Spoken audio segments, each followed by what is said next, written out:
And if you wish to ask a question, raise the hand function on Teams.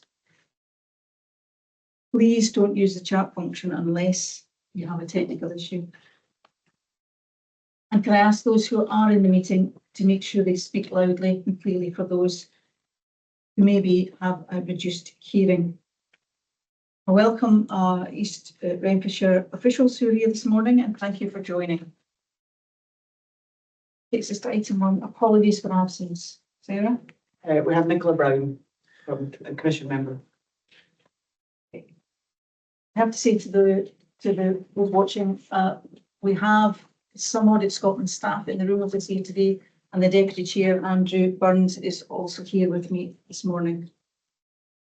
Can I ask, are there any declarations of interest or declaration of connections to any of the agenda items for any Commission members this morning?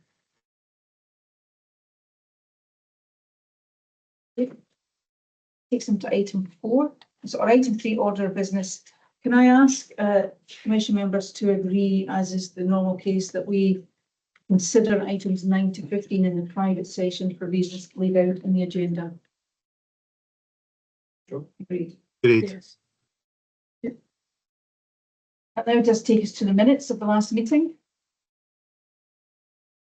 Can I ask Sarah to take us through? Thanks, Chair. So if we just go through the actions that came out of the last meeting, the review of the summary document on the partnership working framework was sent to all Commission members, as was the intelligence report. The action that was sitting with the Chief Operating Officer in terms of updating an audit delivery, that action will be picked up by the Controller of Audit in her update. So I would propose that we close that action. The other actions that are in the action tracker are actually all in progress, and they lead into they're part of the preparation work for the strategy seminar of the Commission in March. And I'm just very happy to take any other points that members would like to raise, points of accuracy, or any questions on the minutes. Malcolm? Yeah, thanks, Chair. Just one very small point on item 2, which is a declaration I made. I've already flagged this up to the Secretary, but if you could just make it clear that my son was working at Aberdeen City for part of the time that fraud was occurring. Thank you. Happy to make that change, and we'll recirculate the minute. Any other questions?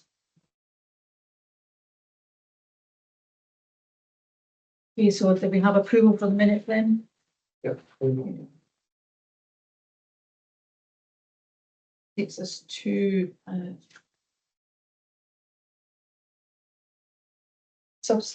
one of the substantial pieces for today, which is the best value review of East Renfrewshire Council.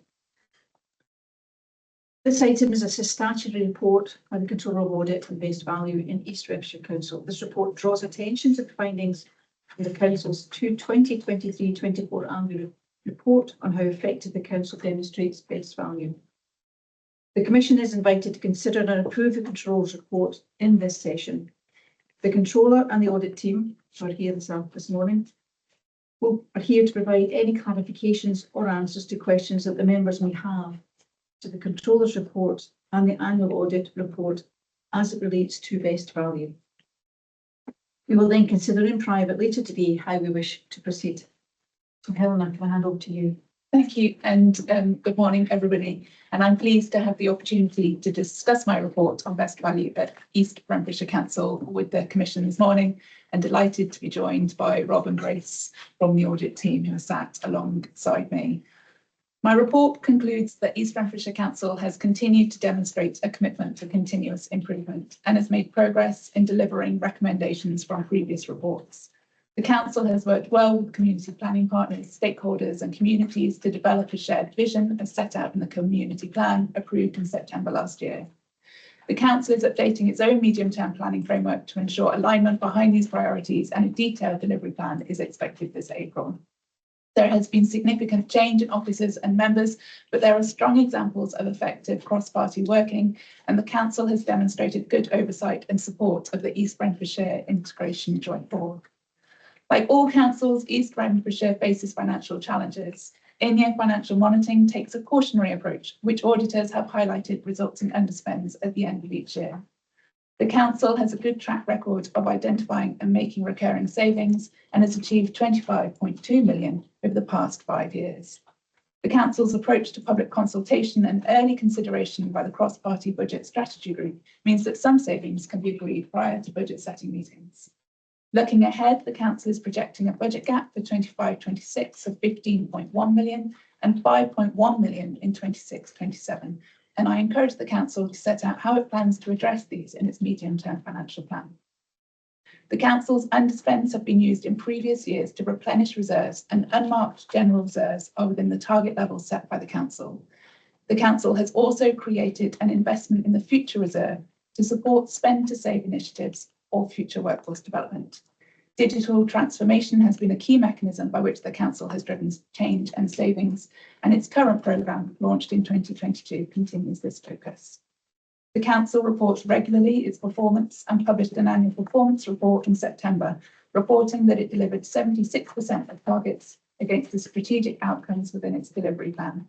The council also reports comparator information, which shows that the council performs above the Scottish average in 64% of indicators in the local government benchmarking framework. I'll stop there, but the team and I are, of course, happy to answer any follow-up questions. Thank you, Helena. And we as a commission have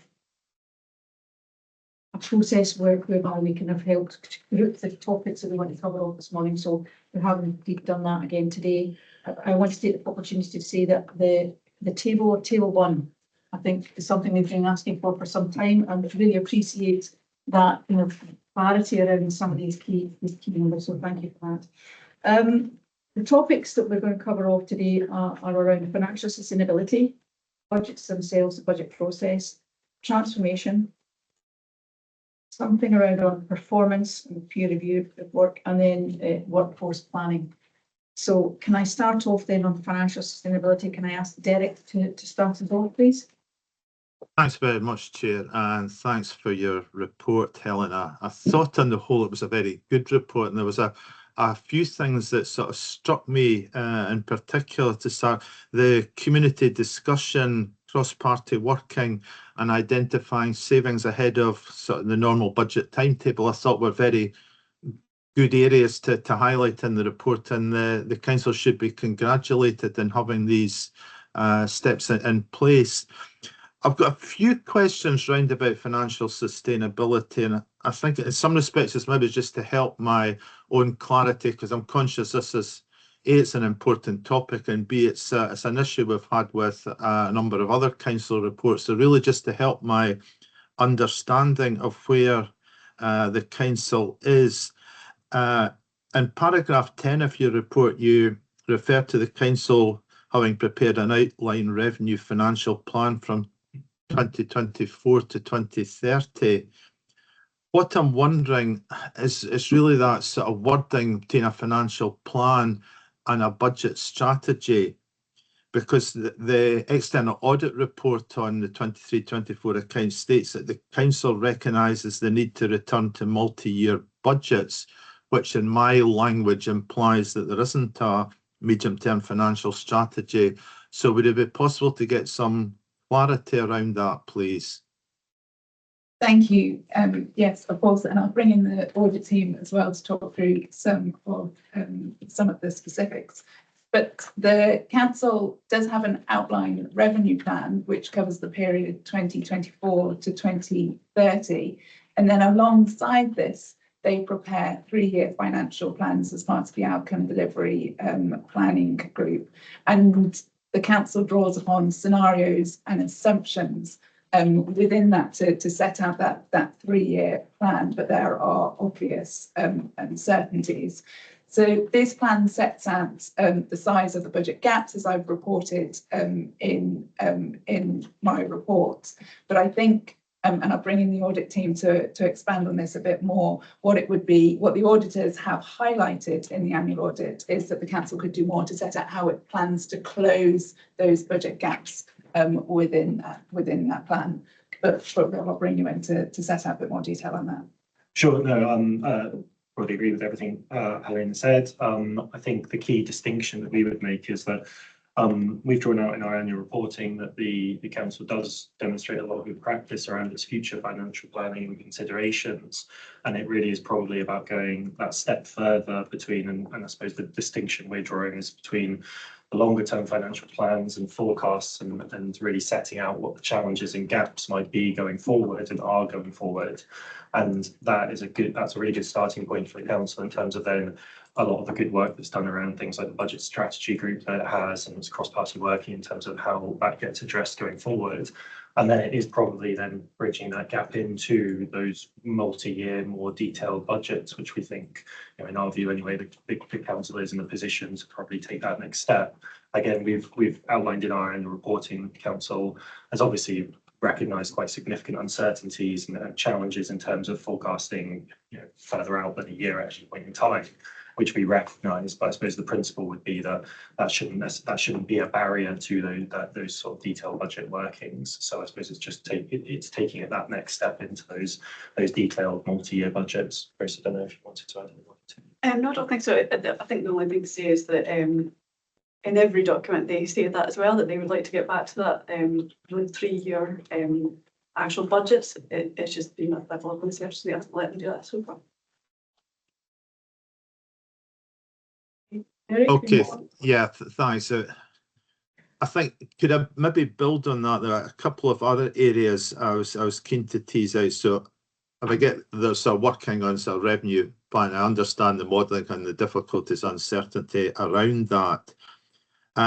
So I have two questions really, one relating to capital and one relating to reserve strategy to support that. Maybe with capital first of all, in paragraph 17, you mentioned that the council's a 10-year capital programme of 240 million, and the report states that the council recognises the revenue implications of borrowing. So my question falling out of that is, does the council really have a capital plan that's affordable if we have a revenue budget that's not balanced? I'm just wondering how aligned that capital budget strategy is with a revenue budget strategy. And maybe just so I'm on that, again, does the council have a reserve strategy as part of that? Because I'm conscious the report in the table, I think exhibit 1 in the report shows the use of reserves, and it looked to me as if the council had used it was around about 15 million from service concessions simply to balance the budget in the last couple of years. So again, looking for clarity whether there's a reserve strategy and a strategy aligning the capital and revenue budgets going forward. Thanks.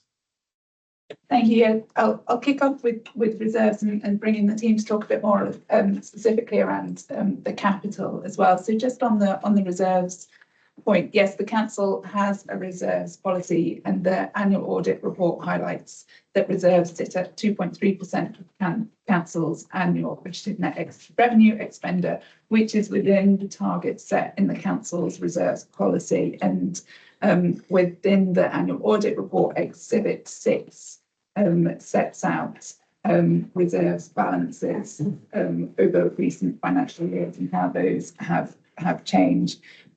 On the particular point about the council's use of reserves in the budget setting process, I think I'd highlight that the council has used the service concession reserve of 15.2 million over the last few years, which was created specifically to manage budget pressures. But I think looking forward, I'd also highlight the council's intention to use the reduction in employee contribution rates, which has created a one-off windfall, to create an investment in the future reserve with a clear set of criteria for the use of that fund. But I'll bring in Rob to talk a bit more about the specifics around capital affordability. So yes, in terms of, to answer the question, just on capital affordability, we're comfortable that the council obviously take the point in terms of obviously the year-on-year impact of capital expenditure, while it's revenue pressures. Grace will keep you right in the detail, but I suppose in terms of we're comfortable that the council's annual budget process factors in revenue implications of capital expenditure, but it also does so within the wider sort of purview of the sort of prudential code and ensuring that any long-term considerations are factored into that. So obviously, you know, there's a question of challenge and affordability, I suppose, about capital plans going forward generally, and we tease out in other areas of our reporting. Obviously, there's, you know, there will be greater requirements for capital expenditure, which will be, or capital investment, which will be challenging, you know, for all councils and you know, including East Renfrewshire. But in terms of the specifics, I suppose the principles that the council applies is that it wouldn't commit to that capital expenditure until it's been approved through the appropriate budget process, which doesn't just take the view of 1 year. It considers the long-term financing and revenue implications of that capital investment. It probably just goes back to that budget strategy group and about how they do the medium-term financial planning, how it actually being necessarily documented in that plan in the way we would probably like. But certainly we do see within that budget strategy group that they are taking account of delays or any implications of anything that's going to go into the capital plan. And I guess another thing to say is that this is subject to quite a lot of scrutiny at the scrutiny committee itself. Officers do get asked quite detailed questions about it. So do we around about the affordability? Yeah, I think it's an area, it's a quite a strong area of governance as well. So I would say in our observations from attending the scrutiny committee, that there is clear, you know, it's the same questions, it's the same consideration in terms of the long-term affordability of capital and tied into the reserves. The reserves policy. I don't know if you wanted us to say anything more about reserves. I suppose the reserves point I would just briefly mention, you mentioned obviously that the reserves being within the target set by the council. We don't tend to comment on the target, the appropriateness of the targets themselves set by the council. We tend to think that, or our view tends to be that councils, we see councils actually with lower, sort of uncommitted or general reserves. It tends to be less of a concern if it's a council that doesn't constantly rely on using its reserves to balance its spending, balance its budgets. Whereas obviously I think it's fair to say there's obviously councils across Scotland where actually they might have higher reserves as an overall percentage, but actually they're very reliant on those reserves in terms of it, you know, their sort of year-to-year financial position. So we tend to think of it in conjunction with that consideration rather than just, you know, as an isolated number. Derek? That's fine, Joe. Thank you. Thank you. Carol, did you have any supplementary questions on this session? No, I think that's covered off my questions as well. Thank you.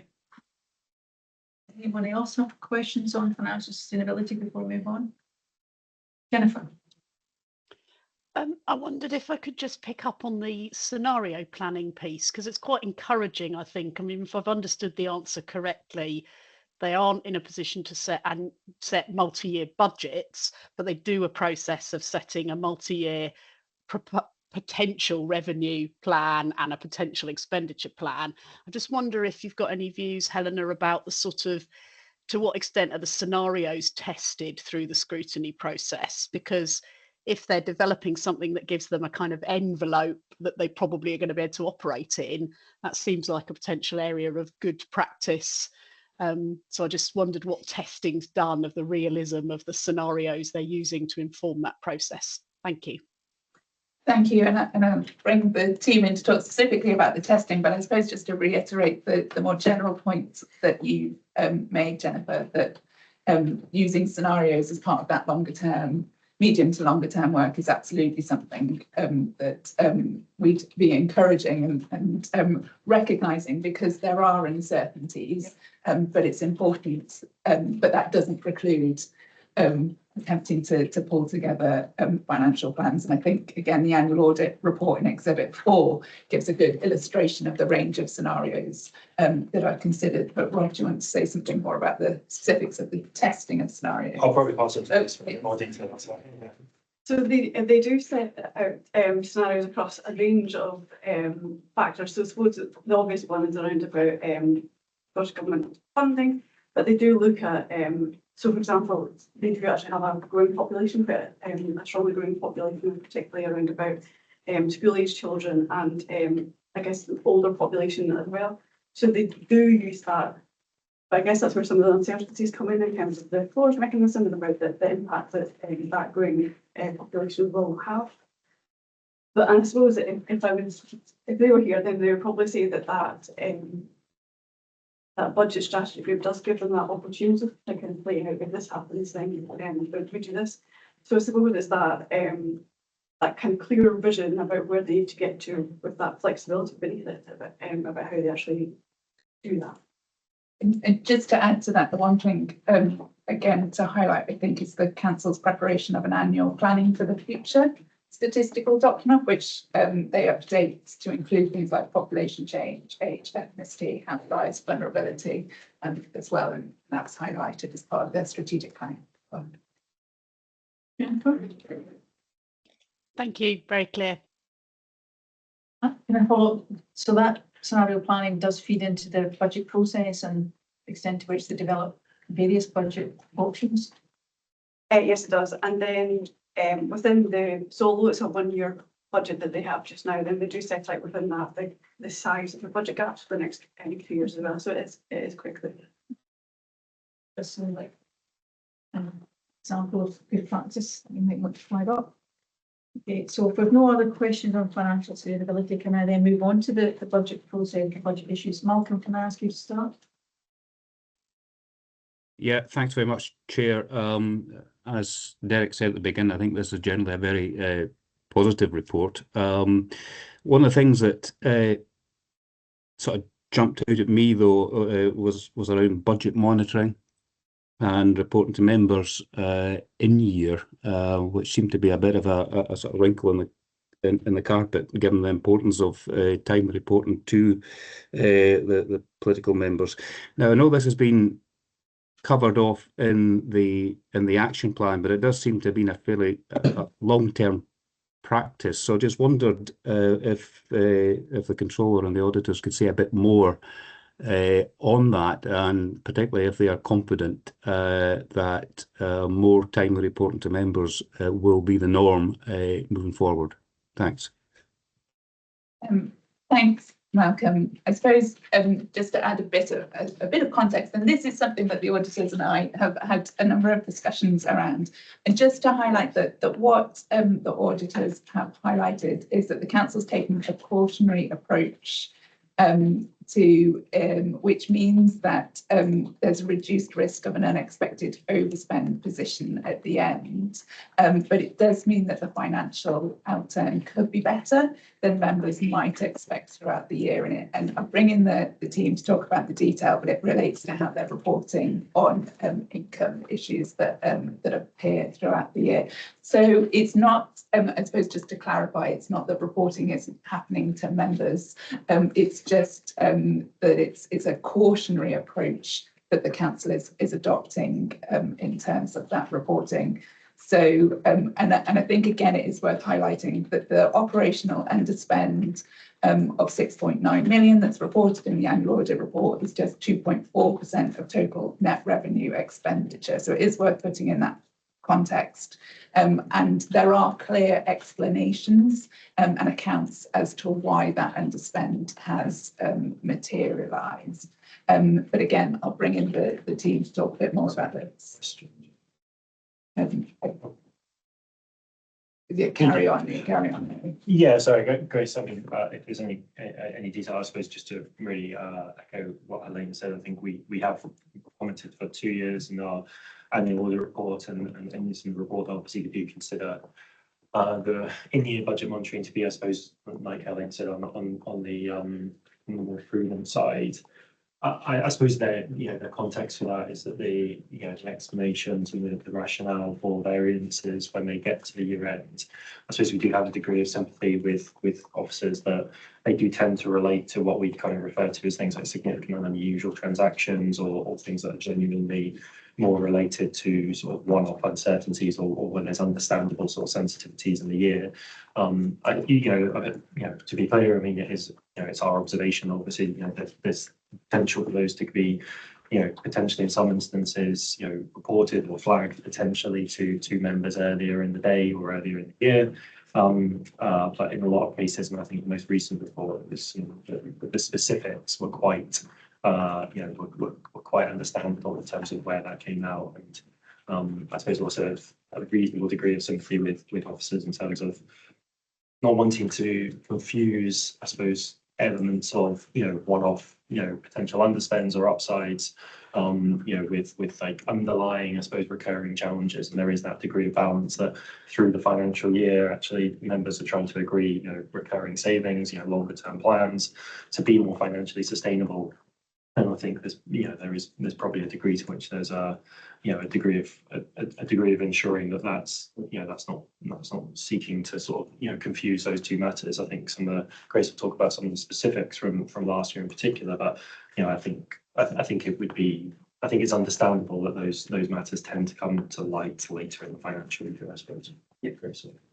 So in terms of the specifics then, so last year there was an operational expense of about 6.9 million, I think it was. But of that, 2.7 was a VAT refund, which I guess you probably wouldn't expect them to reflect until it was absolutely certain. Yeah. And some of it is around about increased income. So for example, increased interest on the investments. So again, I guess it's just that they don't reflect that within their reporting, because they keep the reporting very much to that budget that was agreed. And I suppose the positive we take from it is that it wouldn't be possible to be the other way around for it to be an overspend, because of the way they actually monitor the budget. But those last minute things again tend to result in an underspend. The variances obviously have a financial impact on council, and it impacts the resources the council has to deliver services. But I suppose what we've seen in the last couple of years is the material drivers for variances and underspends tend to be less related to day-to-day service delivery. So it's not like you're getting to the end of the year and realising you've spent X million pounds less on a day-to-day service. I suppose that would be the distinction as far as we might draw. Malcolm, is there any follow-up? Not really a follow-up question, Chair. It's really just an observation. I mean, I understand it's an issue of balance and it's a cautionary approach, but I still do feel on the other side that it's important that members have an understanding moving through the year the direction of travel, and I'm just not sure we've got that balance right. But I'll leave it there just now. Thanks. Thank you. I've got Derek and then Mike. Thanks, Chair.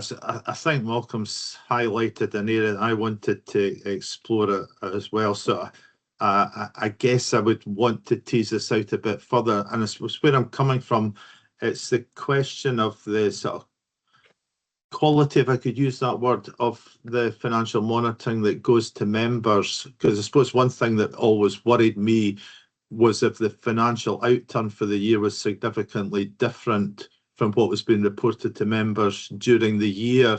And I think the text at paragraph 8 in your report did sort of send a slight warning shot to me that there were material differences.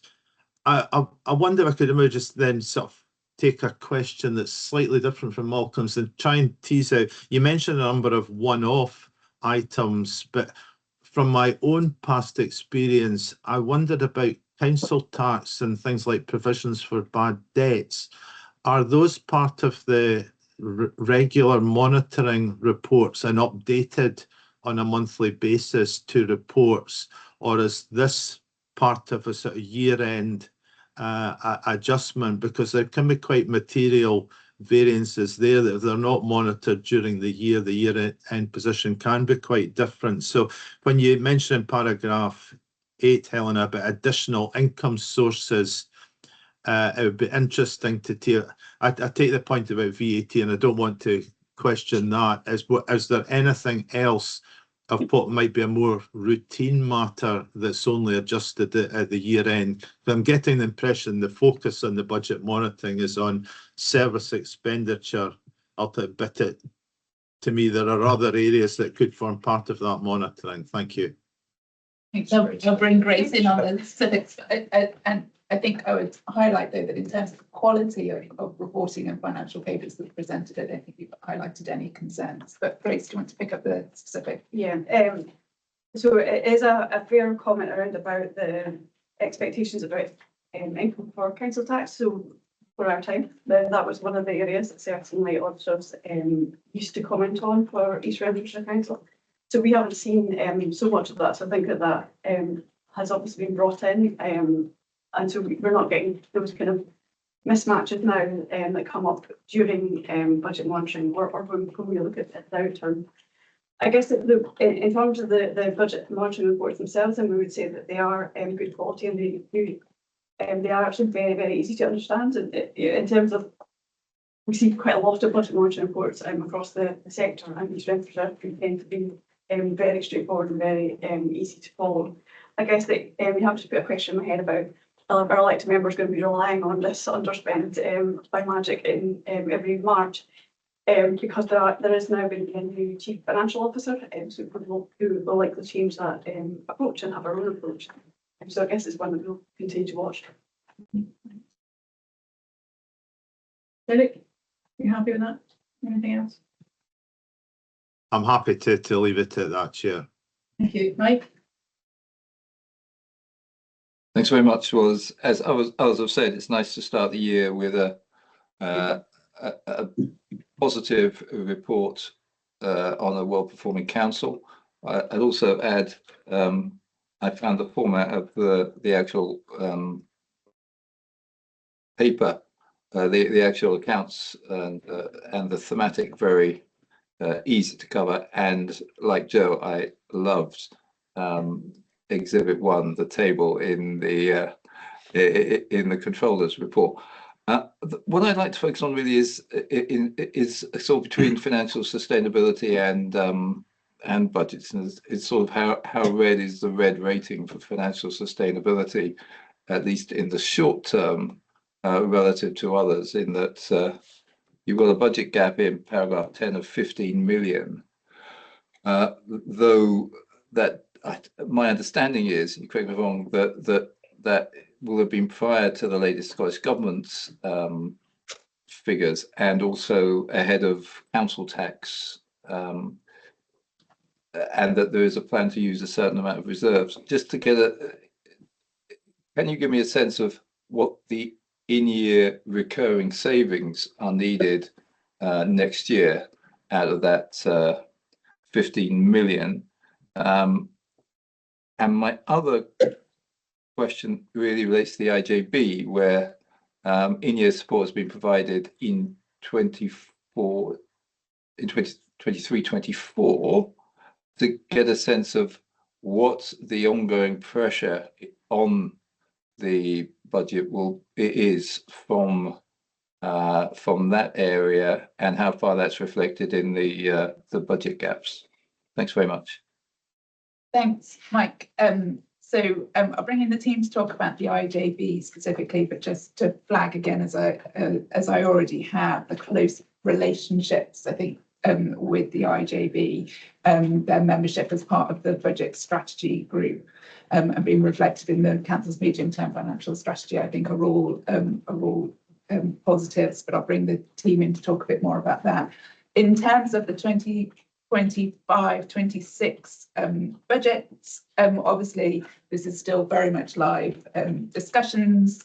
The budget's obviously still progressing through Parliament. Councillors have got their indicative allocations, but won't receive their final allocations until later.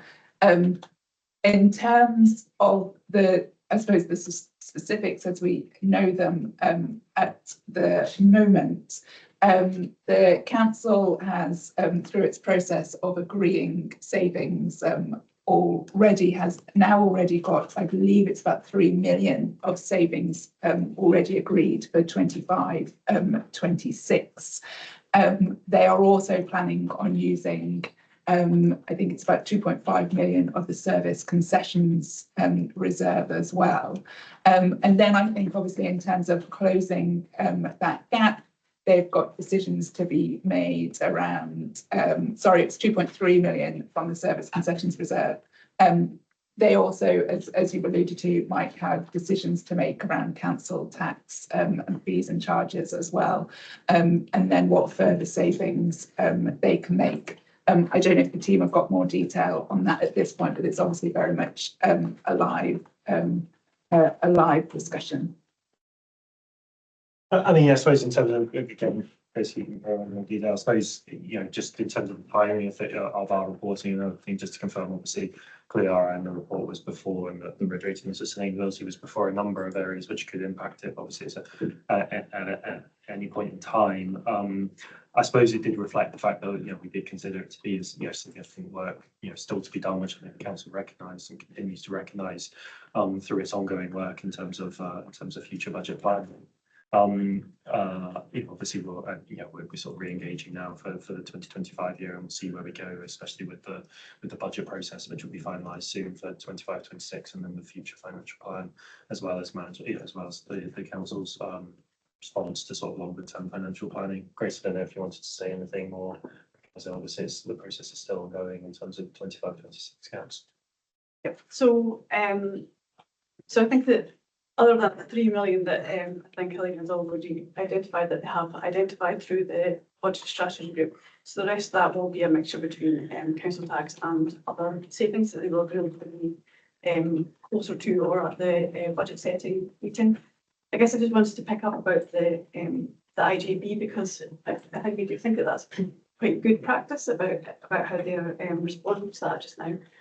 Partly based on actually the national report on the IJB, and I think particularly that roundtable that supported it, where it was almost like the IJB pressures were almost that layer of belief beneath in terms of that visible financial risk. Whereas at East Renfrewshire, then because they are so close and to work so closely together, then the council is, I think, a step ahead in being aware about pressures that are coming and really feeding that into their medium-term financial plan as well. I think there's a risk that others might be pretending it's not going to happen, it's not going to suddenly emerge. But I guess that support has been not a blank check. It has been we're prepared to give you some support in order that you can progress your own savings. So their challenge has come around about the application of increased eligibility criteria, which is obviously very difficult discussion to have with communities, and with service users in particular. So there are just those delays in getting those savings through. Can I just pick up on that? So they are increasing the eligibility criteria? Yeah, so the fewer people will fewer get access people to the service. Yeah, and less comprehensive packages. But they are communicating that with the service users ahead of it happening, or just basically imposed That on them? has been their programme. We've got a dashboard now about how far they've got with service users. So I think it's probably easier to do if you're a new service user. It's much more difficult to do if you're an existing service user. Mike, any follow-up from that? Okay. Any other questions on budgets before we move on then to transformation? On that basis, I'll move on to transformation. Ruth, would you like to kick us off? Yes, thank you. Just echoing what other members said, it was a very positive report and a good read.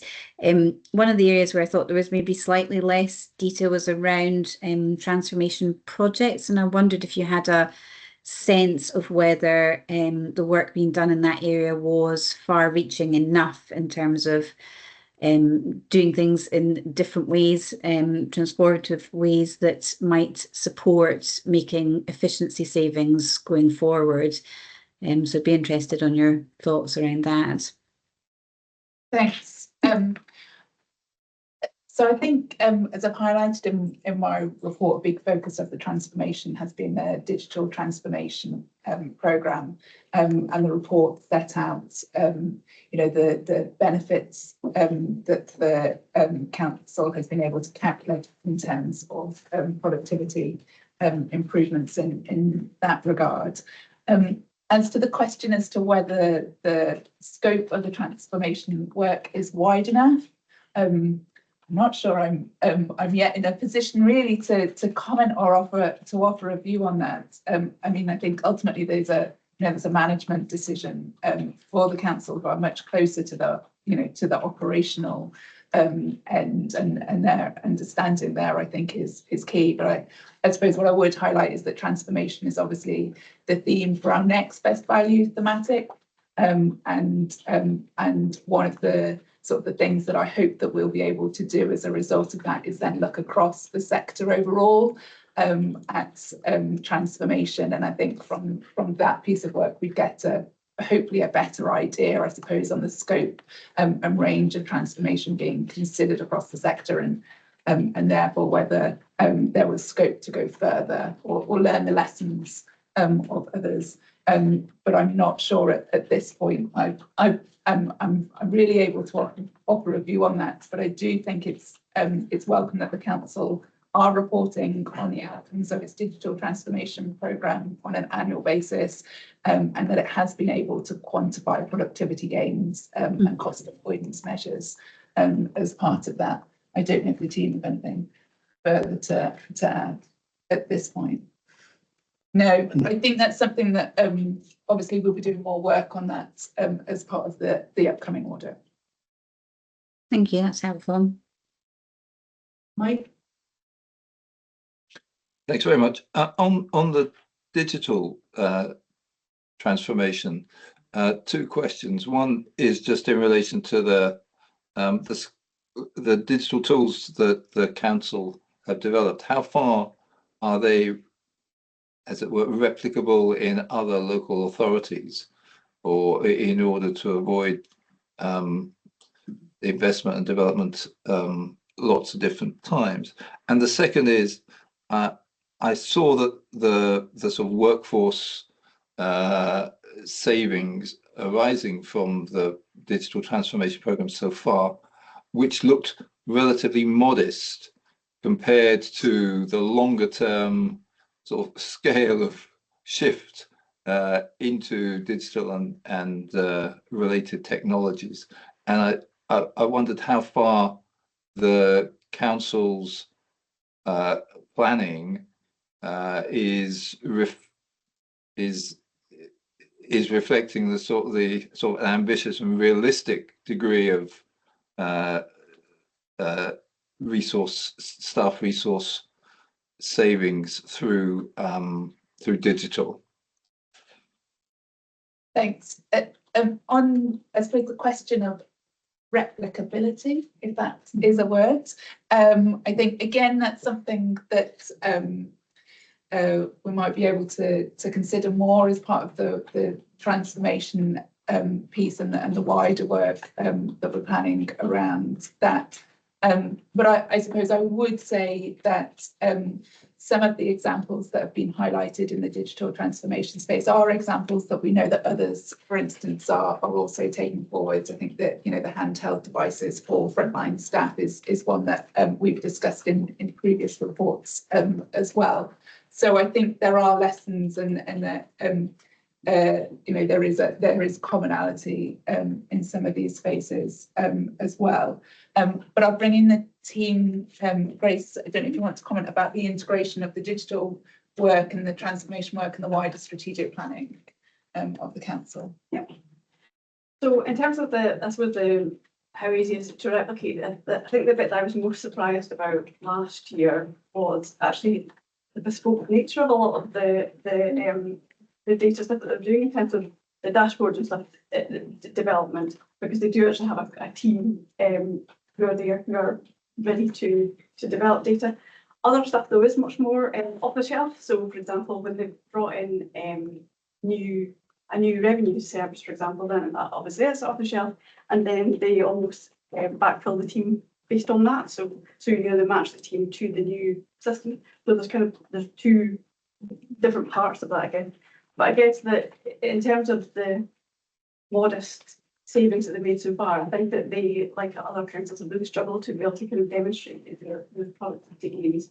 And particularly, for example, when they're doing those big new systems, then a lot of the costs will have been taken out of the budget already. So so they don't launch them like that.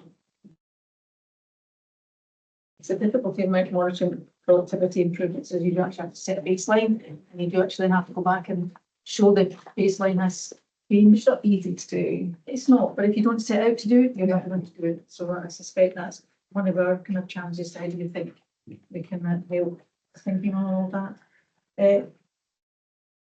Christine, well, just check, Mike, anything else before we move on to Christine? Okay, Christine? Yeah, if you don't mind, Chair, I'll just ask one of my questions here because it's relevant to the discussion, which was really about workforce and innovation. And you mentioned, Helena, the handheld devices that are being used in within the health and social care. Could you just, I was looking for some detail on them as to what they would actually provide by way of innovative practice. Is there a little bit further context to that you could give us? I think I'm looking straight to Grace for the detail of what those devices do. Thanks. So the handheld devices that we tend to talk about are things like social care. So if you're a carer who is going to go and visit somebody in their home, then be able to kind of plug into the device about any details or anything you need from that. So it tends to be kind of social care staff and probably housing type of staff that tend to use the handheld devices. And I think the point is that it's about staff being able to access information whilst on site and sort of in frontline delivery without having to return to the office and upload things in that. So it's about those productivity gains, I think, that those devices enable. That's sufficient, Christine. Thanks, will do for now. Thanks a lot. Okay, so you're saying that they've bought these devices, they've implemented the use of devices, the savings were taken out at the beginning, or they're not seeing the savings coming through, or there are no savings? Well, so I guess that it's how you actually attribute it, that specific saving to that device. I suppose we find that So the business case for buying them didn't include where the productivity gains or savings were expected to justify the purchase in the first place. So I don't think we've had that detail that we've actually seen here. I think that's probably something that we'd like to be picking up a bit more as part of our transformation piece. I think we need to reflect on. Well, it probably comes back to how do they actually justify any investment if they don't have a business case underpinning it, which would include costs and benefits, and the benefits then being monitored on an ongoing basis. It's not normal, or I don't know whether we'd see the detail of the you've not seen any of that. Yeah. Then something you might want to think about in the way that flag that up as a, if you're looking to show productivity and you look show justification for expenditures, where are the benefits coming through, and then how are you monitoring the delivery of those benefits would be something, in my experience, I'd expect to see coming through. And I'm just not sure that we went into that as part of the work systematic, but it's something that we might consider as part of the transformation piece. Anybody else got questions on transformation? Andrew? Yeah, look, thanks, Joe, and thanks, Helena, Rob and Grace, for the suite of reports. I mean, I think just to echo earlier colleagues' comments, I think overall it's a really positive report for East Renfrewshire. I think officers and members should be commended for the good progress they're making against a very challenging financial background. I just wanted to pick up on one area which I think falls under transformation to some extent. It's from paragraph 26 onwards in Helena's covering report. It's around target for achievement of net zero. And frankly, I think East Renfrewshire are showing a lot more sort of reality about their target of 2045 compared to other local authorities. So I commend them on that, but they're obviously also being frank about the fact, and you could cover this in the covering report, Helena, that they're still unlikely under current trajectory to meet that target even for 2045. And I think the answer to this is yes, but I just wanted to be sure. They've obviously got a set of strategic outcomes, their outcome delivery plan that gets reported frequently. Can I just be reassured that the targets and progress towards net zero is being reported as part of the outcome delivery plan on an ongoing basis, and elected members scrutinising that? Yeah. So in terms of the detail of the report, yeah.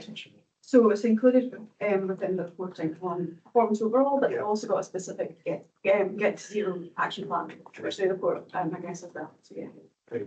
And that's been done on a regular basis. They're saying that. Good. There's quite, I mean, from a scrutiny perspective as well, I mean, there's quite candid conversations, as you can probably see. That comes across. That, you know, I mean, when we had that discussion in year one of the best value work in terms of the thematics area, which touched on climate change as well, they were quite candid in terms of the scale of investment that would be required for the council just to not have that So going back to the point about, I suppose that's what I was touching on when we talked about the capital investment. Yeah. We're comfortable that the capital investment they've committed to, but they recognise that they do not have the affordability to commit to the investment that would be required, currently to meet that target, even outside of it. Yeah. It is worth noting though, in terms of performance, that reporting that the council does perform comparatively well in terms of emissions reduction and waste recycling, in particular, against others. That's all really helpful, reassuring. Thanks very much. Thanks, Tom. Angela? Then Andy. Thanks, Chair. And again, like others, just well done to East Renfrewshire. It really is really encouraging what they're doing. It was also in relation to the cross-party working that I wanted to acknowledge what was contained in the report and the collaboration that was obviously ongoing with across the different political groups, and the member training that's also mentioned is commendable. But given that, or despite the fact that they govern an area of less than 100,000 people, and so it's a relatively small local authority, but nevertheless, it still has the full range of services to provide. I wondered if the auditors had any observations on the political capacity of the organisation, given that it only has 18 elected members, and I suppose the importance, therefore, of that cross-party working. Thanks. I'll bring in the team to see if they've got any observations on political capacity. I suppose I'd highlight, as you have done already, the cross-party working and the cross-party budget group as being really good examples. There are other topic-specific examples of members working well together on things like cost of living group. I don't know if you want to say anything particular about political capacity. I suppose there's also something there in terms of the shared services relationships with others as well that the council are part of. Absolutely. I mean, Chris, you can jump in as well, please. But I suppose I would say probably a couple of points. One is, we're into year 3 of our audit appointment with the council. And obviously year 1 for the 22-23 financial year was on the back of recent elections and quite a change in the sort of the political makeup of the council. And I suppose we were, I don't want to say pleasantly surprised, but we thought, and we expected that to be more of an area of challenge or uncertainty that we potentially had to report on. And so that's why we have drawn out things like the cross-party working, the budget strategy group, and everything being really positive aspects. So we do comment on that positively, and probably as a mitigation of, let's say, potential capacity restraints in that area. I suppose the only other aspect I would say is it had been raised to us by the council themselves in terms of their own sort of concern in terms of number of members and that sort of thing. So whilst we maybe haven't seen any sort of direct sort of impact of that at this stage, and that's probably a reflection of some of the good working that goes on.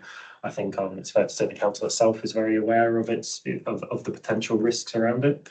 So I thought that was probably worth sharing. Grace, I don't know if there's anything to add there. I think probably just in terms of the how they're set up in terms of the strategic planning, that I think it helps. So we've talked within the report about a place to grow, which is community planning partnerships, the strategic planning document, and that really has always been set out to be a kind of a long-term horizon, the long-term aims, for which there does seem to be just that collective agreement. And I think you even saw the same themes coming out in budget consultation. Members of the public and members of staff were all kind of saying the same things around about where the priorities are. So it does feel like there is that kind of mature relationship across political parties, but also across partnerships about, they know what they're there to do, what their priorities are. Angela? No, that's great. Thanks, Chair. Andy? Thanks, Chair. Two-part question, if I may, team. First of all, very positive report, as colleagues have mentioned, and it certainly appears as if this council's punching above their weight. A few examples: the data analysis tool enabling more targeted services at a local level, hybrid working review, not just doing it but reviewing it, performance management framework. Have you as auditors picked up any sense of the sharing of the learning and the findings from all this hard work? That's very laudable, of sharing of that with colleagues in other local authorities. And the second part of my question, I'm going to kind of refer to a very expressive and useful cautionary expression in Gaelic, which is used up here, which is the morning light only lasts so long if you translate it into English. So I suppose it's my cynical approach to, well, if it's also positive, you know, what's going to happen round the corner? And it's picking up Angela's point around, this is a small council in Scottish terms, so it will be agile, and I think we've picked that up from your report and your comments, but not just political capacity. What about managerial and leadership capacity within the management structure to respond to the challenges that are around the corner, given that we operate in a very centralising agenda at central level? How will this small council continue to develop that agility with very small capacity? Have you got any concerns around that?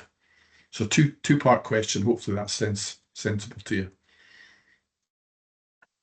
Thank you. And I'll probably look to the team on the first and offer a few reflections on the second. I think in terms of that capacity point, I suppose I'd highlight the work that the council are doing themselves around leadership development. Obviously there are challenges in terms of the staff survey, which will be one sort of metric of success, but I think, and the team might be able to come in and talk a bit more about the evaluation that is happening with that leadership programme. But I think more generally, I suppose I'd also point to in terms of that, what's coming around the corner, I'd point to the positive partnerships and the positive relationships that the council already has, in the hope that in facing those challenges, that whatever might come around the corner, it would be able to draw upon those relationships and those partnerships as necessary.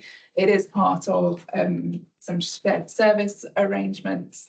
And as we've already talked about, it has good relationships as part of the IJB, good relationships as part of the community planning partnerships. And I would say that those are the relationships that should be drawn upon if anything unexpected were to come around the corner as well. And there are obviously wider things at a sector level in terms of support for the council too. But I don't know, Grace, Rob, if you've anything further to add. Okay. So you asked about how they share some of that good practice and knowledge with other councils.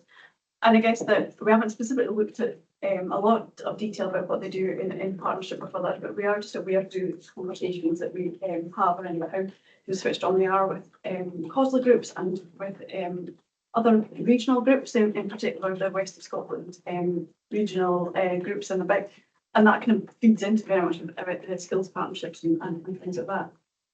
And I guess that in terms of the morning light, I don't probably forget about the rest of the sentence.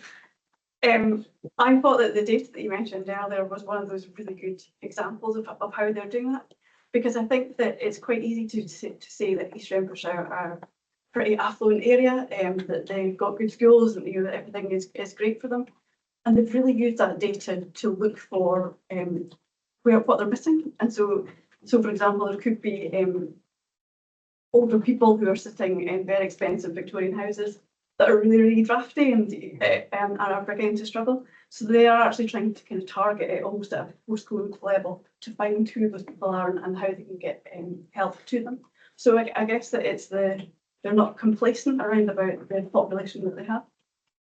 I would probably just add, I mean, the wider point to the saying, I suppose, yes, I guess, we're absolutely concerned about the risks going forward. And I suppose we're always a little bit, to be honest, reluctant almost to be too positive or to be too sort of rewarding of what we think is good practice or behaviour, because we are concerned, we are constantly thinking about what's coming and continuing to go. And I suppose even if you forget about anything big or transformational or new, I suppose from our perspective, and when we think about things like financial sustainability, for example, and financial management, we continue to, it's been so many years now of saying there's financial sustainability risks, but actually the council manages to find the gaps and things come along. And equally from a financial management perspective, I suppose that's why we do have a degree of sympathy with officers around underspends, because eventually there'll be a year when there's no underspend, right? And I suppose that's the concern. So we do have a lot of concern about the future and risk and everything that's there. But I suppose that's really just reflective of the environment. I mean, one of the things that Grace mentioned, I think, was obviously there's a new CFO. There's been a huge amount of change in the sort of leadership team, I think, at the council. Not through its own fault or anything in recent years, but we've been really impressed and had really good engagement with the new CFO. But that's a huge risk in terms of speaking to some of the areas that we've talked about today in terms of financial sustainability and management. But Margaret, the previous CFO, had sort of been through some pretty sort of stormy weather in particular through her career, but in particular the last sort of 5-10 years.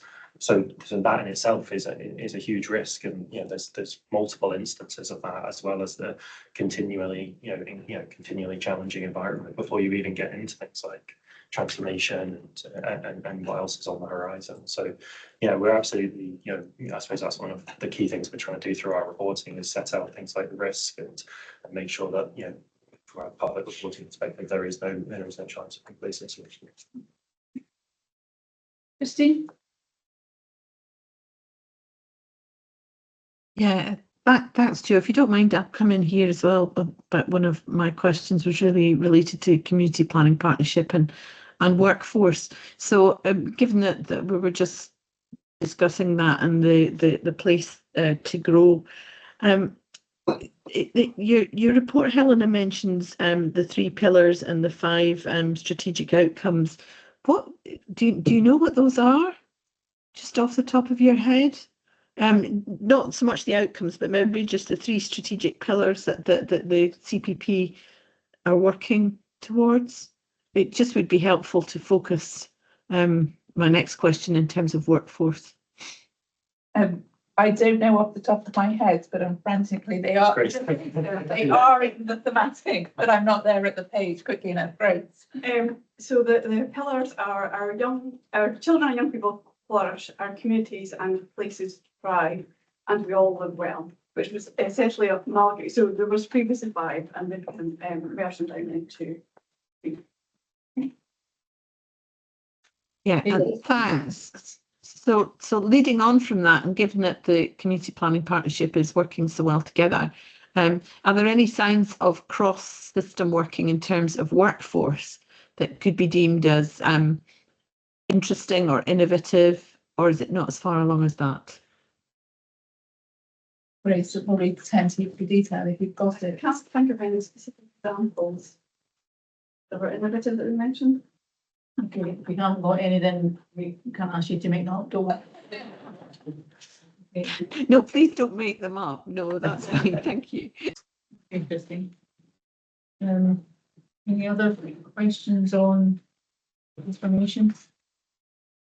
Or you want?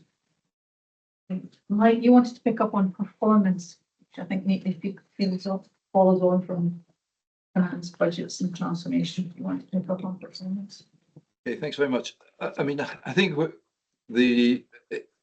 to some extent, I think you've implied an answer to this question already. I was interested in trying to compare East Renfrewshire with comparable local authorities as opposed to the generality of local authorities. It'd be good to get an idea both in terms of absolutes and trend in that area. Are they performing as well as well you might expect them to relative to others? I think that's the core question. But I mean, a comment coming out of this is one of the issues that seems to be very clear is a very strong awareness in the council of the challenges they're facing and of the environment in which they're operating, which I think is impressive.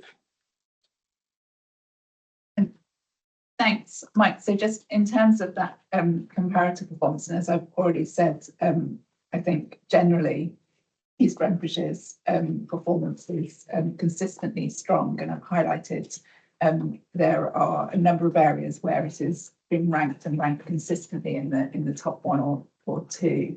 I think looking specifically at the family groupings, which I think is the focus, Mike, that you're asking for. So for the children's social work and housing indicators, we look at the rate of improvement. East Renfrewshire's improvement was the same as the family group average. And for the family group for environment, culture and leisure, etc. indicators, East Renfrewshire's improvement rate was above the family group average. I don't know if the team have got the specifics that they want to go into, or whether that's all right as a headline level at this point.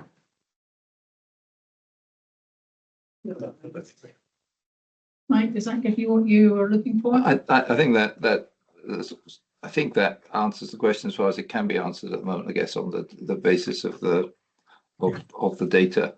And in terms of comparisons, I think the pretty fundamental one about the rate and effectiveness of transformation is one that I'm sure Helena will be telling us, we'll be coming back to in the transformation thematic. But I think that will be critical. Thanks. Thank you. Can I maybe follow up on that one then? Because one of the things you said earlier was that budget cuts or service eligibility criteria are used as a mechanism for making sure the budget's balanced, and the extent to which that then feeds through to a performance measure. Do we understand how that feeds through? So that would be for the IGB itself. So that's where the eligibility criteria were for that. So on social care, they do perform well. So at the moment, then the indicators are still strong. But so that will be then monitored at IGB level and at the council level as well. So the IGB have got a performance and audit committee itself, which go into quite a lot of detail on performance and about how that's holding up. And again, it's probably too early to see if there has been any impact of that. It only came in, the eligibility criteria just came in last financial year, so maybe we'll be able to see that, yeah. But I think I suppose the positive here is that there is a performance management framework that is robust to enable that kind of analysis to take place as to whether changes in service eligibility or reductions in funding are having an impact on outcomes, which is ultimately what the focus is. We expect to see that coming through, but probably not. I don't know that we'd expect to see that change in outcomes, but I think that's something that we should be that the council should be looking at as part of their performance reporting. Because cutting a budget to balance the budget, or cutting service eligibility criteria to balance a budget, is a perverse approach. It's not one that necessarily seems what the customer would be looking for, or have the canvas views as to whether that's the appropriate approach to take. So to be fair to the council and the IGB in particular, the reason that they're doing this now is really to align to much more of Scottish norm in terms of the services that are offered. So originally they had planned to introduce the service eligibility criteria, if I can speak, just before COVID hit. And so essentially it was delayed because of that and because of the circumstances and the complexity that then resulted from COVID. So it is only now that they're going to bring that in, which has been delayed and hence that's very no problem. But the point would stand, obviously, that it clearly still could potentially then be seen through outcome. We'd expect it to be monitored and considered against outcomes, because it still have an impact on performance, albeit from higher than expected versus a higher base. But then takes us to workforce, and I think looking to Jennifer to kick us off on this one.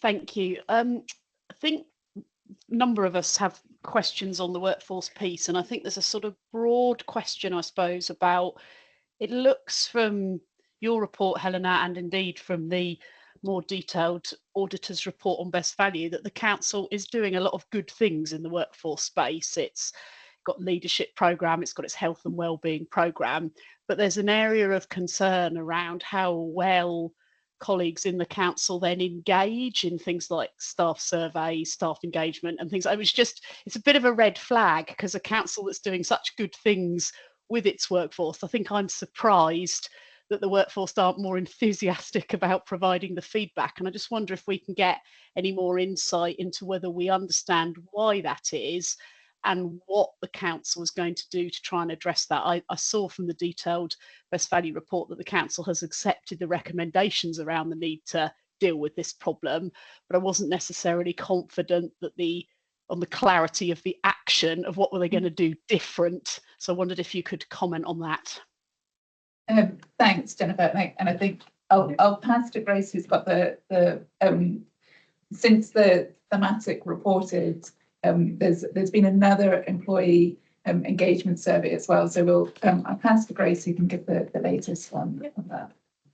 So I guess I'll start by, so when we were actually doing the workforce review, then we did speak to trade union representation, who were actually really positive about the relationship with the council and about the level of engagement. So I guess, as a starting point, then they didn't consider there was any problem with engagement. I think that the council has recognised that the response rate to the survey is not where they would want it to be. And the one that followed after our review, the response wasn't great either. So I think they've noticed that there is a problem with that. And so when they've gone and done the work beneath it, then they think that there's a few factors. So the timing of when they did that survey, because they've always done it in February, and I think they're recognising now actually towards the end of the financial year is not a great time to do it for lots of staff groups. But also even within the schools, then they are getting ready for exams, so it's probably not a great time for doing that. There have been restructures happening that I think have impacted as well. And they have acknowledged that they need to widen the question base that they're asking. And actually, when we talked to them about that, why is the response rate so low, they were saying they thought there might have been a problem with the word well-being, that people might have thought it was to do with health things or to do with how's the yoga going and all that things, rather than actually we want to hear your views. So they've changed that, and they are delaying the survey now to May to avoid Easter holiday and some of the schools problems as well.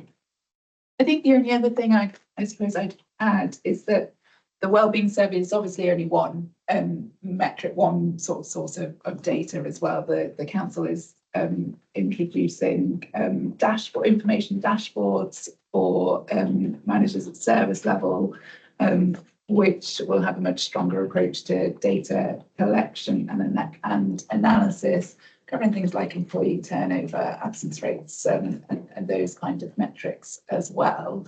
That's not to downplay the poor sort of response rate to the survey, but to recognise that there are other metrics as well.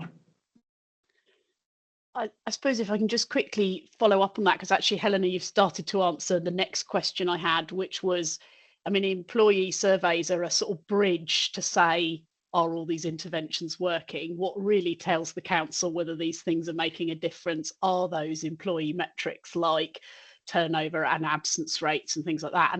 And I was particularly interested in, obviously, the council has put a modest amount of investment, but nevertheless invested in a kind of health and well-being programme for colleagues. And I just wondered whether there's evidence that that is actually delivering results in terms of reduced absence or things like that, because then it almost doesn't matter if colleagues are not responding to the surveys, because you're seeing that it's having the impact. So I just wonder if there's evidence of the impact that investment is delivering on moving the council's people metrics in the direction they'd want to go. Yeah, again, I don't know if Grace, if you want to come in with the latest in terms of the absence data as well. Yeah, so they report annually to the Audit and Scrutiny Committee on absence. It is an area that the committee are always interested in. It has dropped, so the 23-24 absence data had fallen against the 22-23. I don't know if I could attribute it specifically to the health and wellbeing strategy, but certainly I suppose if that's a metric, then it's a good one. No, that's really helpful. Thank you. I'll leave it there, Jo, because I can see others are waiting to come in. Thanks, Jennifer. Carol and then Ruth.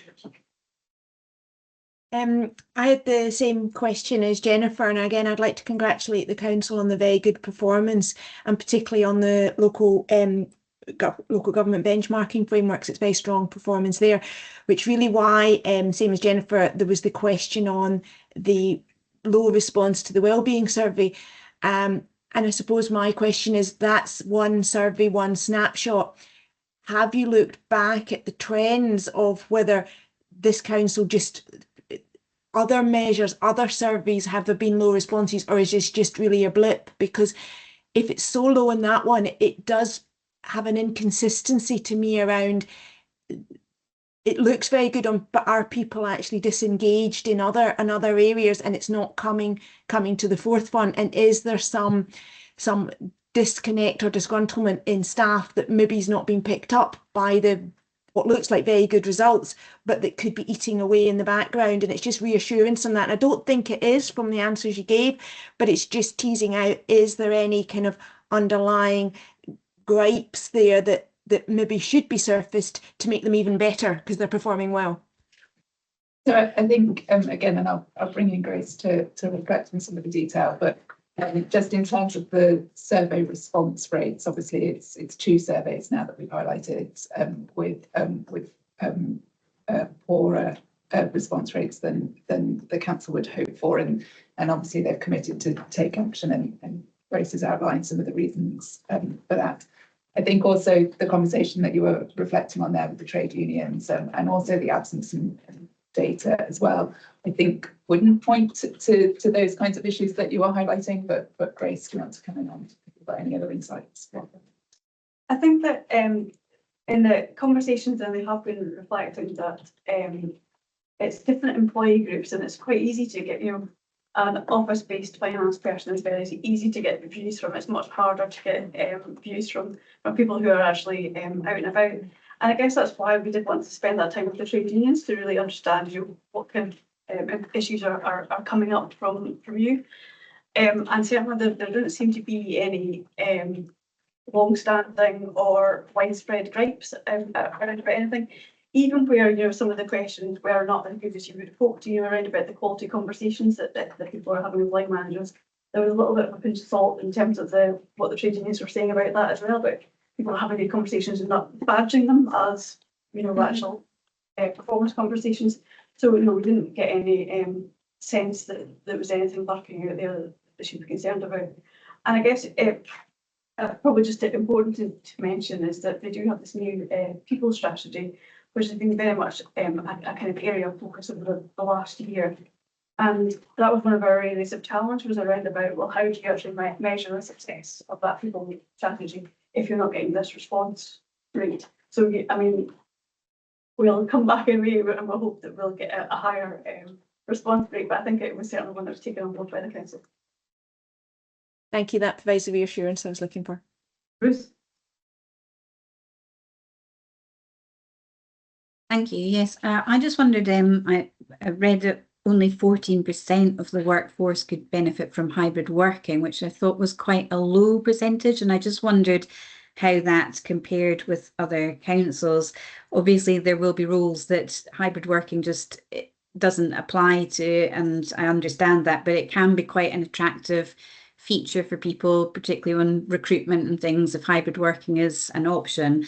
And I also thought it was good that they're planning on doing a report looking at the advantages and disadvantages of hybrid working more generally, because I'm not sure I've seen that come up in other reports. And I think that is, this is quite a good time to do it post the COVID era and see how that's impacting on workforce and performance and these kind of issues. But yeah, I just wondered, is that quite a low figure, or is that based on something to do with the size of the council and the roles that are there? Is that something that you would know about? Yeah, I'm not sure I'm in a position at this point to comment on whether that feels comparatively low or not. Again, once we've had a chance to look across the piece of all the best value workforce thematics, I think we might be able to draw that information out from there and be able to see what feels like an average across the sector. I suppose I would reflect, as we've already discussed some of the the frontline delivery sort of aspect of some of these roles, which obviously isn't as conducive sometimes to hybrid working as others. I think we were probably in the same position where we were surprised at the number when we first saw it. But then actually, I think council did quite a good job. I think it came up at the committee, didn't it, where actually when they talked through, you know, break down the numbers actually.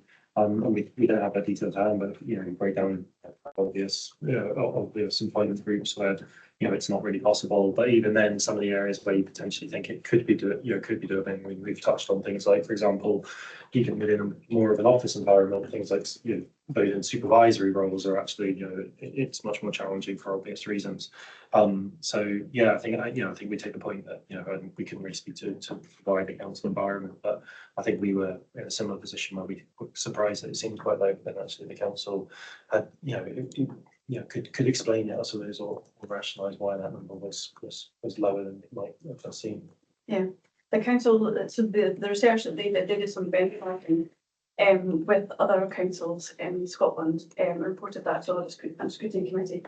But they also participated in a wider survey where it did look like there was higher use of working from home and hybrid working, but they were kind of reflecting on half your staff is education, there's lots of home care, and so they class them as flexible because they are not office based but out and about. So it does kind of make sense.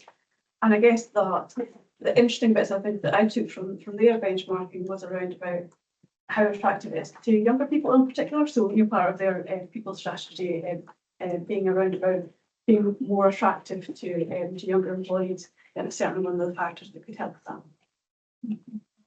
Malcolm. Yeah, thank you, Chair. I had a couple of questions. The first one was on the health and wellbeing programme and the return on investment. That's already been covered off by the answer to Jennifer's question. The second question, apologies, my sound has been coming and going a bit, so this might have been answered, but it was around what Ruth has just asked on the hybrid working and the report that was commissioned in November 2023 on the advantages and disadvantages. I just wondered what progress has been made in that report. Has it been delivered, and what are the key messages from it? So it has gone to the Audit and Scrutiny Committee, and very much it was looking at there were around about, I think it was about 8 or 9 councils that they benchmarked with, so across Scotland.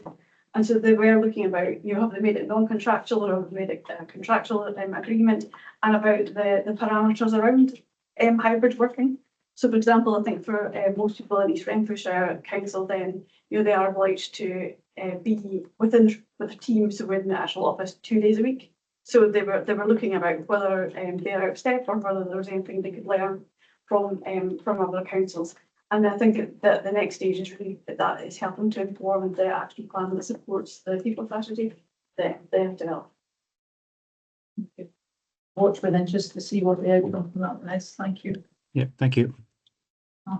Any other questions on workforce planning as we aim to wind up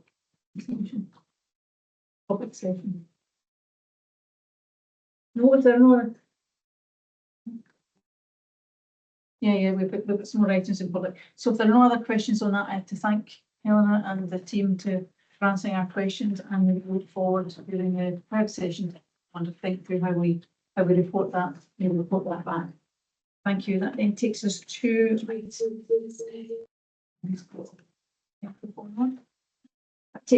item 6, local government policy update. That's Joe Chapman.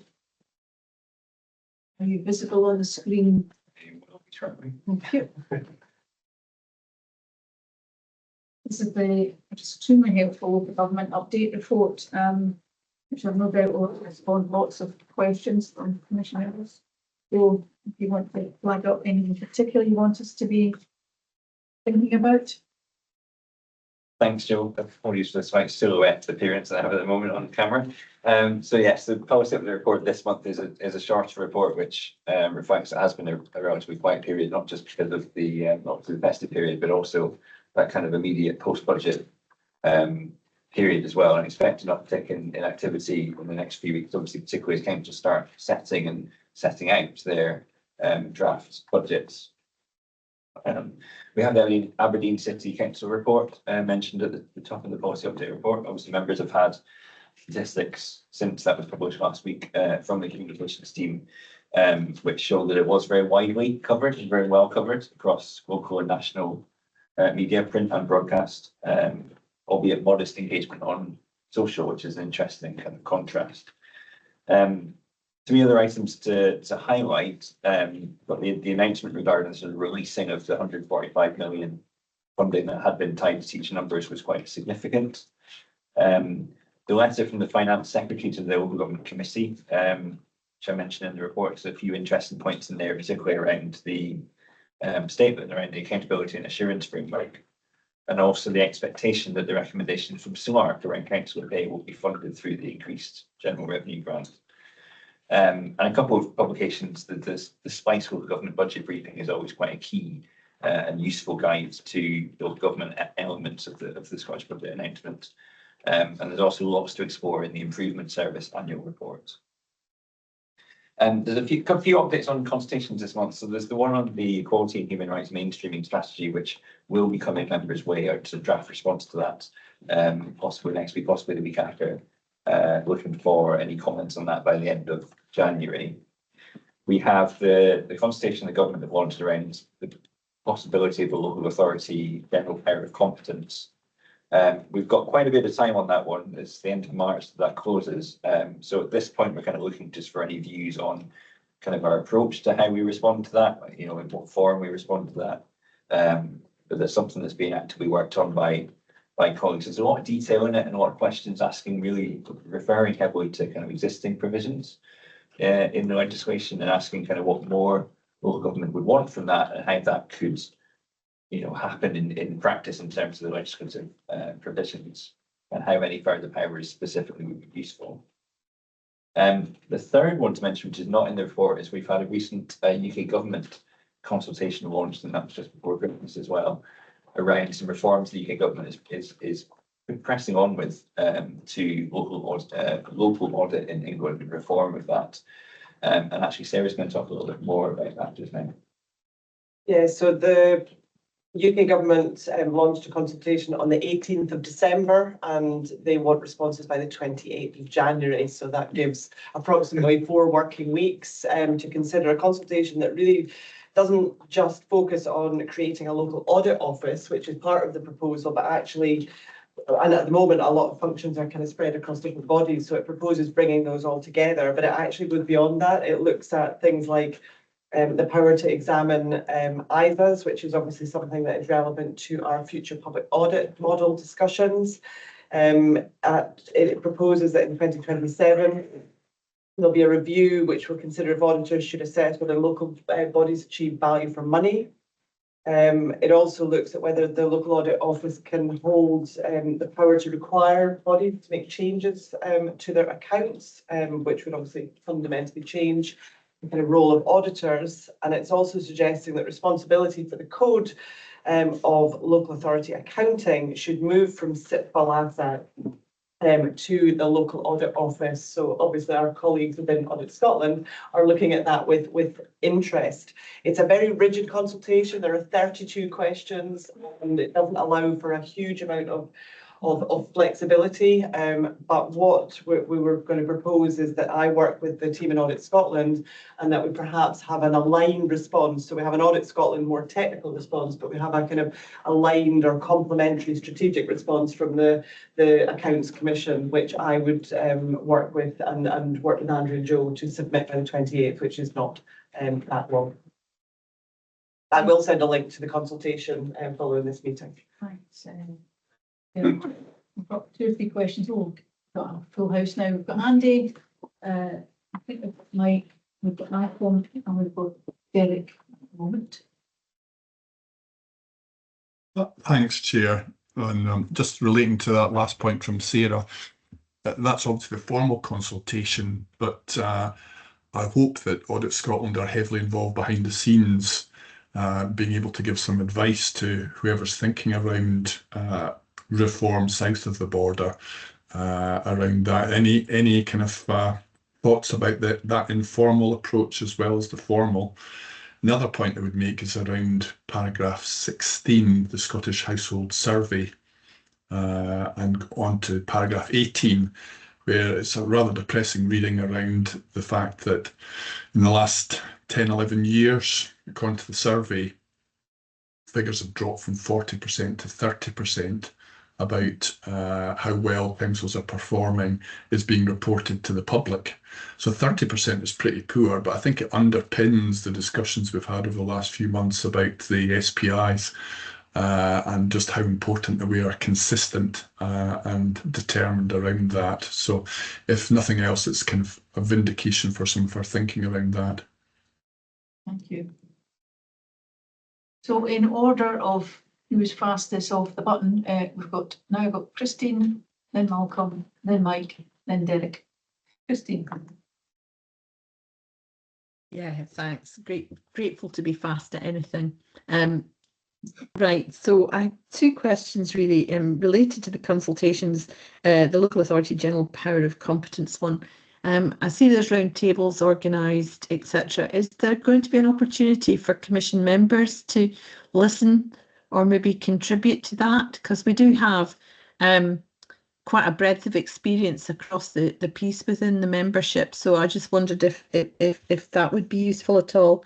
And the other thing is on paragraph 12, you mentioned, Joe, in your very good report as usual, RAC within the Aberdeen context. Some time ago, when this all started off, the whole RAC business, the Commission expressed an interest in understanding the overall impact that RAC may have on local government budgets. So I just wondered, Helena, are you any closer to any clarity on that?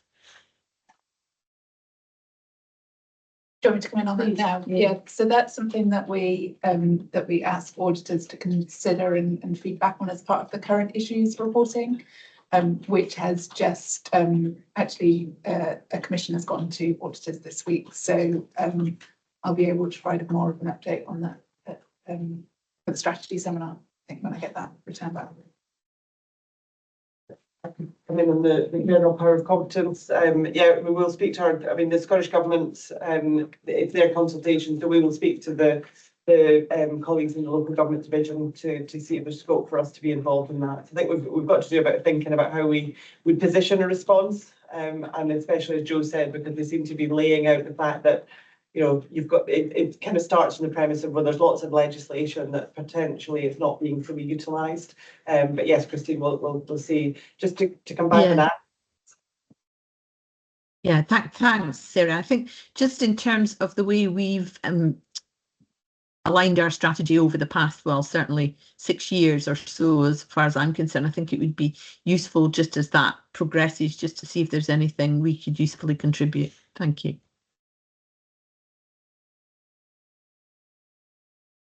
Do you have anything else you wanted to bring up? I was just going to cover Andy's point about the informal approaches. Absolutely, the colleagues in the innovation quality business in Audit Scotland will absolutely be speaking to the other audit agencies about this. As I say, the consultation is very rigid, but there are absolutely those conversations going on behind the scenes with other bodies.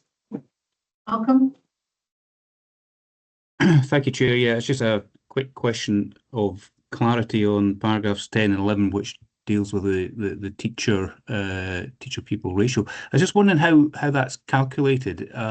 Is it by council? Is it a cumulative total across the 32 councils, or is it a combination of both? Thanks. I believe the kind of headline figures are Scotland-wise. I would imagine that there are council specific figures underneath that in order to then compile the national figure. So there will be variations, I guess, between councils. But certainly the national picture is that both kind of came down a little bit. So broadly, the ratio remained relatively stable. Sort of, you know, a tenth of a point here and there, so a difference. Yeah, okay, thanks. Eric? Right. Mike, apologies. You're too far away, Mike. I'm only in the borders. Sorry, I mean, very, very interesting that last UK survey. I really just questions about who decides. It's a UK consultation. What is the decision-making process in relation to? Is it a UK-wide decision on who follows, on who sets the guidance, or is it for each country to make, each nation to make its own decision and potentially to choose to do it once? And second, on the power of general competence, is there anything you say at the moment, Sarah, around what, if any, evidence we have from previous work that would allow us to sort of make an evidence contribution to that discussion? Yes, Vicky first to come in on the decision-making process at the UK level, and then Sarah. Yes, in terms of the consultation, public audit is a devolved matter for Scotland, for where we are, and the legislation sets out that an audit will be undertaken. So UK government doesn't have any jurisdiction over public audit in Scotland. They'll be making a decision for what happens in England. Similarly, it's devolved in Northern Ireland and in Wales. I should have said that's Vicky, maybe the Chief Operating Officer of Audit Scotland, for those who are watching and didn't know who she was. Yeah. In terms of the general power of competence, and obviously this is something that, from a local government perspective, COSL leaders have they have absolutely wanted this power for some time. I think there is less detail done in relation to what they would actually do with it, and I would expect certainly the Solace and the COSLA response to very much major on what the kind of examples of how it would enable, for example, transformational work. There was a very good paper produced by SOLAR, which is the legal professional association, which I will try and get hold of, which actually went into a fair bit of detail. And I'll see if there's anything that we can circulate to members. But I think it's really incumbent on local government to come forward with the kind of examples of what can we not do now that we absolutely want to be able to do that would meet demand pressures and lead to reduced revenue spend as well. But examples are absolutely key, I think. Yeah. Thanks, Joe. Very quickly, I'm conscious of time. It's more observations rather than anything. I mean, on the last point of general power of competence, I remember many years ago for probably then a QC, and I remember his view was council should never rely on a general power of competence because there was so much legislation in place to give them power. So it'll be interesting to know what comes through from that. I'm slightly concerned about this UK consultation that you mentioned, Sarah, and particularly a very short timescale, considering that came out over the Christmas holiday period. I mean, I think there would be implications for Scotland in that, and I suppose maybe I'm a bit of a dinosaur and used to what's been current practice for so long, but the sort of auditors setting accounting standards when they effectively audit compliance with standards is a material change, and at the moment we have a UK code of practice, so something that happens for England would have consequences for the rest of the UK, and I'm sure the Audit Scotland team are on top of this, but that would be a very fundamental change in that. And the last thing I was going to mention, I'm conscious that the Cabinet Secretary is visiting us in March. I was slightly amused by the comment at paragraph 4. It's very good that she's recognised the importance of council setting medium-term financial strategies. I think some of the comments that you've captured in the paper, Joe, particularly around about paragraph 9, about some of the decisions councils are taking or not taking, and some of the areas that they're contemplating are a key result of having that medium-term financial strategy. And I think I'd be very keen to explore with the Cabinet Secretary how government can help with this process. So I'll look forward to that discussion in March. Thanks. So, and that's your topic being sent in to say that. That's good. Thank you. Angela? Just briefly, Chair, I think on the general, Perry General Competence, the next paper that we're going to consider, the financial bulletin, there's a lot in there that I think that both Audit Scotland and the Accounts Commission could use as evidence in terms of where councils might benefit from at least a relaxation of some of the legislation or restrictions. The point that I was going to make, though, was it was interesting just to see that Falkirk didn't go ahead with the proposal to introduce an asymmetric week. And I did wonder whether or not we or Education Scotland or other scrutiny bodies had done anything of late to look at the impact on learning of introducing an asymmetric week. It's maybe something that we can consider, not necessarily for us, but for one of our partners in the future. Thank you. Thanks, Angela. Again, what it's kind of saying to me is that we need to have a bit more connection up with some of the key other regulatory bodies so we understand what they're doing and therefore where there might be gaps. So I think that's a prompt, I think, for Sarah and the team to be looking at. Thank you.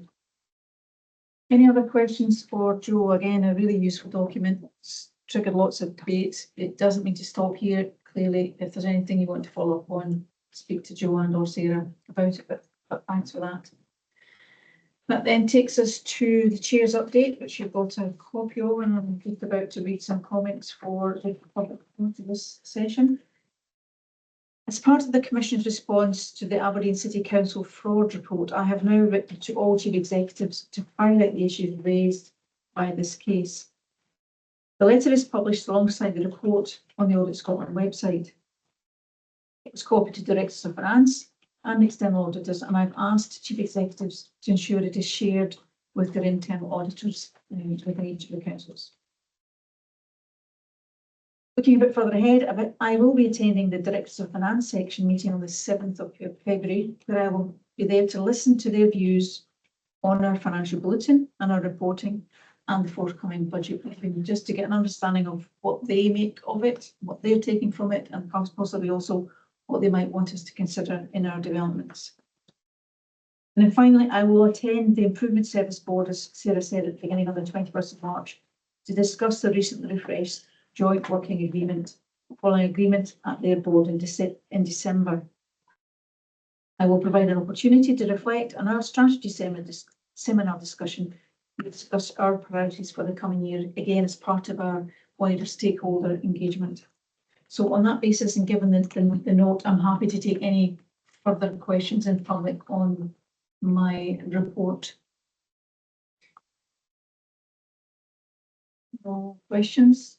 Okay, I think that then takes me to, are there any other points for discussion in the public session from any of the Commission members?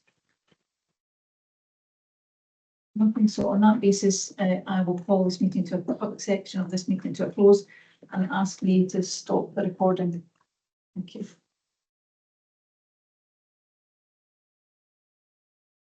That means we have a break.